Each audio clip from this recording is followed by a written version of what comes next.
It's Lake County's 1023 XLC. I am Frank Wrights, and today we're going to be talking to Hannah Gehring from the Lake County Health Department. Hi, Hannah. How are you? Doing well. Thanks for having me, Frank. No problem. Thanks for coming on. And the point of our conversation today is we're going to talk about Seniors Week because that is upon us, and it's about how you can help someone get their vaccine. As we all know, Lake County doing their part with the vaccination site at the Lake County Fairgrounds. There's other options as well, but we have to sometimes make sure as younger people that a little bit older people, seniors, are doing their part as well. So can you just give me a little bit of information about Seniors Week and what's going on? Yeah, sure. So we've been making really great progress in Lake County in making sure that our seniors age 65 and older are vaccinated. Because as you all probably know, they're at higher risk for severe illness from COVID-19. So we made great progress. Over 72% of our seniors have gotten at least one dose of the vaccine. But there's about 100,000 seniors in Lake County. So that means that there's, just shy of potentially 30,000 people who haven't gotten it yet. And so we really want to make sure that nobody gets left behind. The state of Illinois is going to open up eligibility to everybody 16 and older as of April 12th, next Monday. And so we want to make sure that we do this last kind of big effort push to get our seniors vaccinated. Well, and that's great. And, if you have any questions for Hannah, feel free to drop them in the comments and we'll be able to address those as those come in. So feel free to do that too. But Hannah, so we were talking a little bit before we got on, and my mom is a senior and she's a little bit of high risk. And she's getting her second shot on Monday. She's super excited about that, just to be able to start heading towards more of a normal lifestyle since she's been pretty much a shut-in for the last year. But what are some of the things that put seniors, at a higher risk category other than their age? Well, so a lot of our older population does have additional health conditions. So things like having heart disease or diabetes or pulmonary diseases and things like that can also increase your risk for getting really ill from COVID-19. But they just really have seen that older age puts you at such a higher risk. I mean, our cases among our 65 and older population have been a relatively low percentage of all the cases in Lake County, but our seniors make up more than 80% of our deaths from COVID-19. And so, there's lots of different factors that put somebody at risk. So that's why it's really so important for us to all make sure that not only do our seniors get their vaccines, but everybody that should get their vaccines to protect one another. You bring up a good point, and it kind of leads me to my next question is, whether you're a senior or not, but I mean, younger people need to get vaccinated as well. And even though they're lower risk, and that's beneficial because I'm assuming likely they'll encounter a senior at some point, and that all kind of ties together, right? Right. So our lives are really interconnected. So, people that you work with, people in your own extended family. If you have zero seniors in your life, which I don't know anybody that has that situation, but if you have nobody in your life who's a senior and you don't ever come in contact with one, someone that you could infect certainly has somebody in their life who's higher risk. So our lives are interconnected. We're really all in this together. It goes without saying too, though, keep in mind that a majority of our cases are in younger populations. So we have a lot of younger people who are spreading this virus. And if we want to get to the end of this pandemic, it really takes everybody taking the precautions, getting their vaccines, because we really want this whole thing to end so we can all get our lives back, right? 100%. Jan just posted, I'm a senior, 68, and I had my second dose today. I'm anxious to get on the road traveling. And that's awesome. And that's kind of what we need to do. And I remember very early on in this pandemic, and thankfully enough, social media reminds us, what happened a year ago and how we were all kind of, just trying to navigate and figure things out. But one thing that always stood out was, even if, you don't feel sick, you might visit somebody else and pass that along to them. So, to your point of maybe you don't have somebody necessarily in your life that might be higher risk because of their age, they, what if you run into somebody at the grocery store, or you go over to a friend's house or something along those lines? So that brings me yet again to another question, and that is, if you're young and healthy, do you need to get vaccinated, even though maybe the senior that you're getting in contact with does get vaccinated? Do you still need to be vaccinated, even though you're pretty healthy Yeah, person? absolutely. So, again, I talked about we all really need to get as many people vaccinated as possible so that we can stop the spread of this virus. I would be remiss if I didn't mention that young people can get really sick from this. It's not like all young people are just going to have no symptoms or mild symptoms. Young people can be hospitalized from COVID-19. We still don't also know all of the long-term impacts of getting sick with COVID-19, how it affects our bodies over the next several years. I think we're going to see a lot of those health conditions that linger. You hear about these long haulers who Yeah. keep having symptoms and brain fog and hair loss and all these really weird symptoms after having COVID. But no vaccine is 100% effective, right? So even if all the seniors in your life get their shots and you don't get it, what if you spread it to them? It is possible for them to still potentially get the virus if they're in close enough contact with you. So, because the protection isn't 100%, it's very good protection. They're saying that, people that are fully vaccinated a couple weeks after that second dose or the first dose of a one dose vaccine, you're protected up to 90% effectiveness in the real world, is what they're seeing from the research. So um, please don't hesitate. Just go ahead and get your shot and do your part, and keep yourself safe, but also protect everyone around you.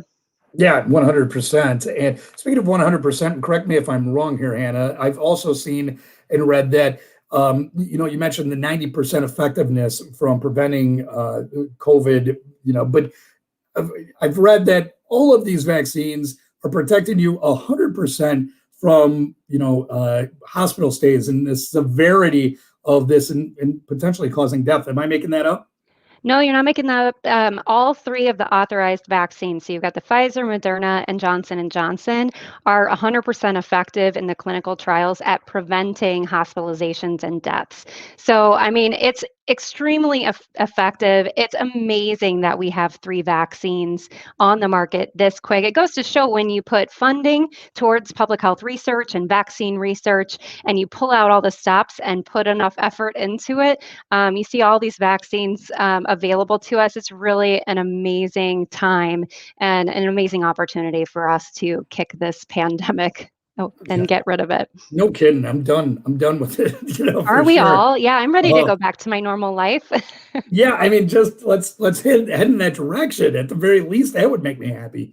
Yeah. Hannah, I hear a lot of people that I talk to, just friends and family, and they're concerned about side effects and all those things. And one of the things that I always bring up is, well, if I don't feel well for one day, or 2 days, or even 3 days, dealing with any of these side effects from any of the vaccines, I'm okay with that, because it's not going to put me in the hospital. And I would much rather Absolutely. deal with a couple of days of my life being uncomfortable versus spending time in a hospital bed, potentially on a ventilator or something along those lines.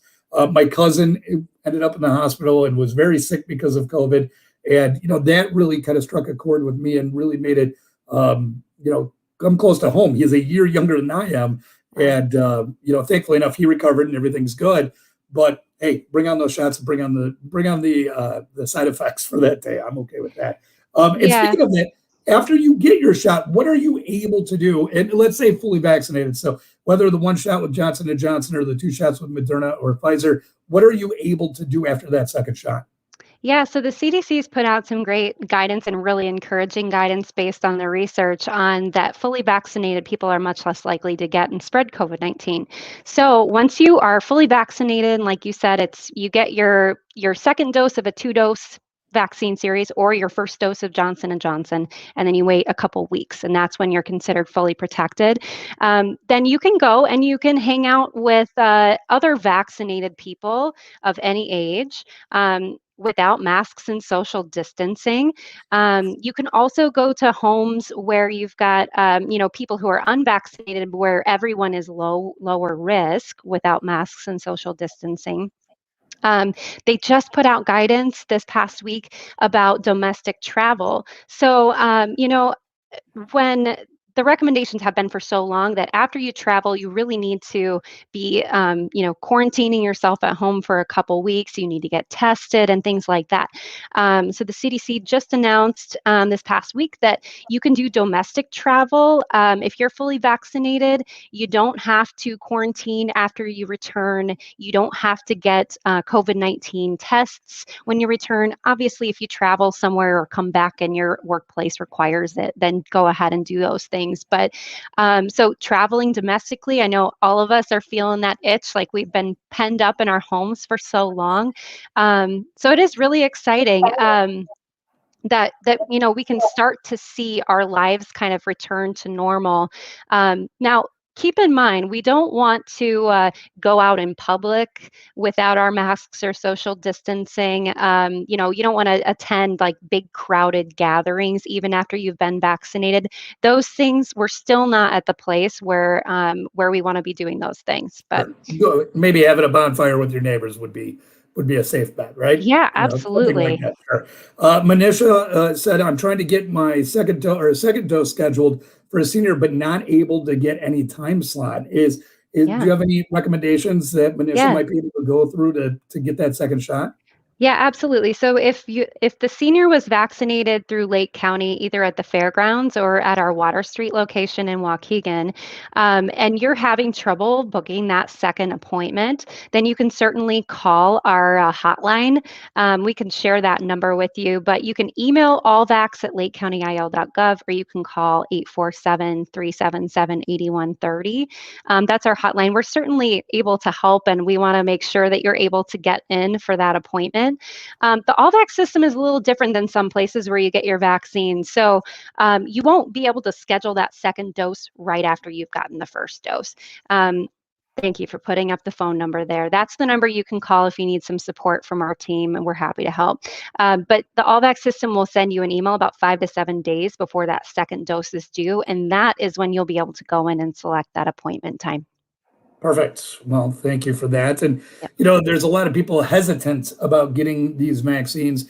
They're concerned about long-term health issues that might come of it because Mm. a lot of people are concerned because this came so fast. I mean, we had these vaccines produced and out in the market in less than a year.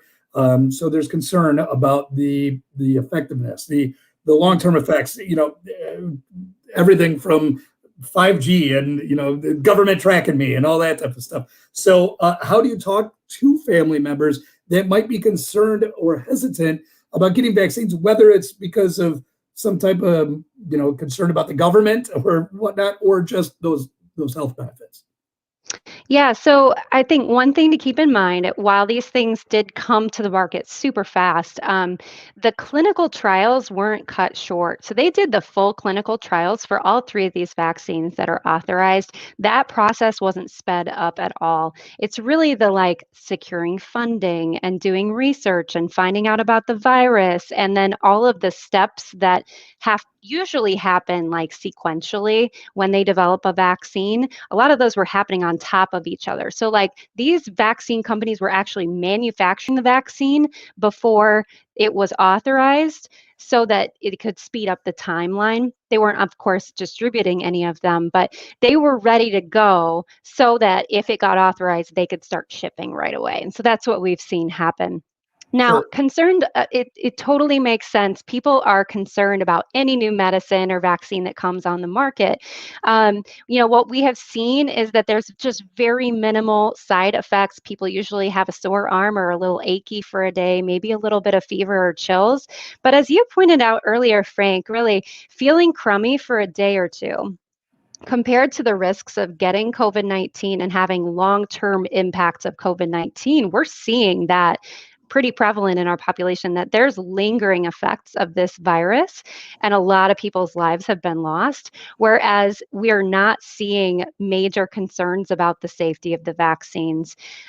So what I would do in having those conversations with your family members, I've had these conversations myself with my family members, is listen empathetically and don't just dismiss their concerns.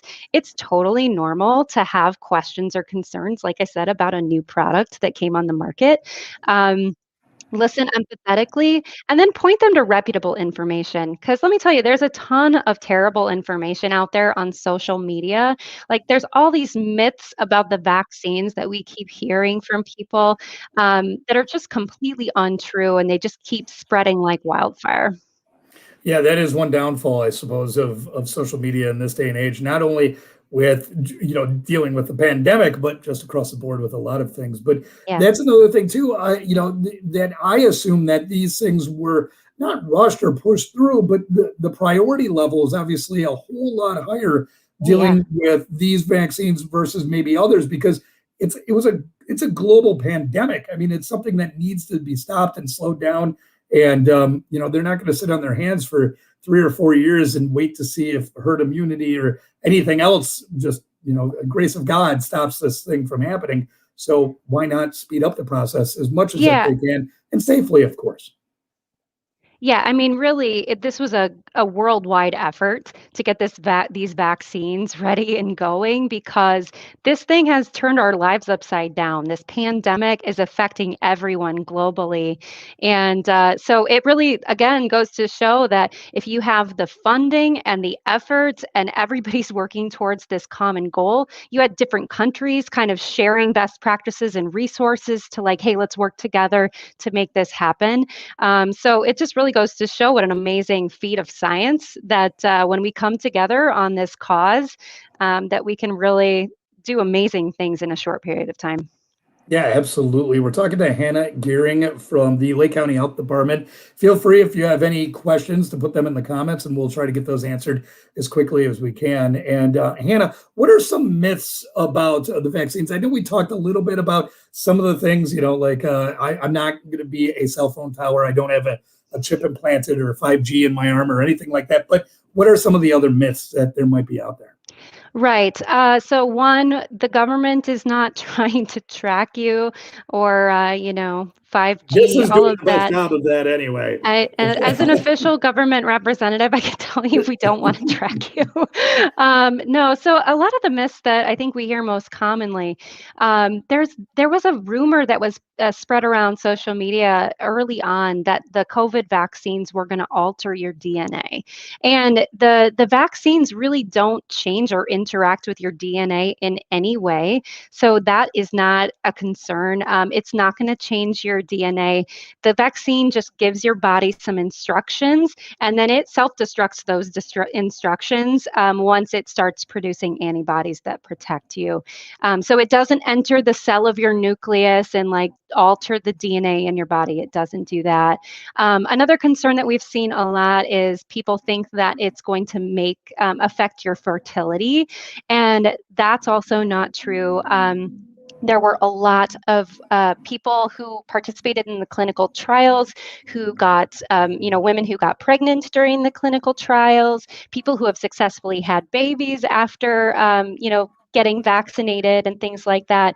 And these vaccines don't interact with your hormonal system in a way that's going to affect fertility. But one thing to note with that one in particular is that COVID-19 has the potential to impact your fertility. So there has been research done on fertility in men being affected as a side effect of COVID-19. So Wow. best be protected by the vaccine so that you're not at risk for that. I'm trying to think I guess another common one is just that people think that they're going to get sick with COVID-19 from the vaccine. And that isn't possible because the vaccine doesn't have the live virus that causes COVID-19. So it's not infecting you with anything. It's showing your body like a blueprint of the spike protein on the COVID virus and what it looks like so that your body can start making antibodies to fight it off. Well, and the technology behind all this is pretty impressive, and hopefully, this technology and the knowledge that the science community is getting from this could branch out into other things. I mean, this type of shots and everything along those lines might be able to help us out with some other ailment that we've been dealing with. Who knows? Yeah. Maybe the common cold will go away. That would be awesome. Yeah, right. I would love that. No Yeah, kidding. so the mRNA technology for the Pfizer and the Moderna vaccines, it isn't actually that new. They've been working on that for a couple decades now. But this is really that first example where they've been able to quickly plug that technology that they've been researching for decades into a viral sequence to get a vaccine manufactured this quickly. Um, the adenovirus, the other vaccines like Johnson and Johnson, that technology is used in a ton of other vaccines. But one thing that we've been seeing is, the things they're talking about, like, could we have a vaccine for cancer in the future, because of the success that we are seeing in these vaccines here. So it is really exciting. And if we can improve our lives and prevent really serious illnesses like COVID-19 or others, then I think we're all in a much better place. 100% agree with you on that. I mean, why not stop things that we can? And I think I heard about the RMA being used for cancer research years ago, and yeah, it's not new technology. It's just Right. new to us because we're affected by COVID, and we have to kind of deal with that. Now, I do know some friends that had COVID and have recovered all successfully, Yep. including my cousin as an example. So the people that have had COVID, do they still need to get a vaccine? I know there's antibodies and there's all these other myths that, hey, if I have it, or if I had it, I'm good. So how does that work out? Yeah, so there have been cases where people who have had COVID-19 in the past are getting reinfected, right? And there's these new variants of COVID-19 that are starting to circulate. So it is possible that you can get COVID-19 again. They're still obviously researching that since this is so new. So we do recommend that people who have had COVID should still get the vaccine. It's like an added layer of protection. So maybe you have some antibodies built up in your system to fight off COVID-19 because you had COVID in the past. But if you can boost that immune system to keep that protection level high, then you're better protected. It's like when you get into your car, you close the door, you put on the seatbelt, you hopefully use your blinker when you're turning. Like, there's these added layers of protection of things that we do to keep ourselves safe. So, if you've had COVID, just get the vaccine as well to boost that protection.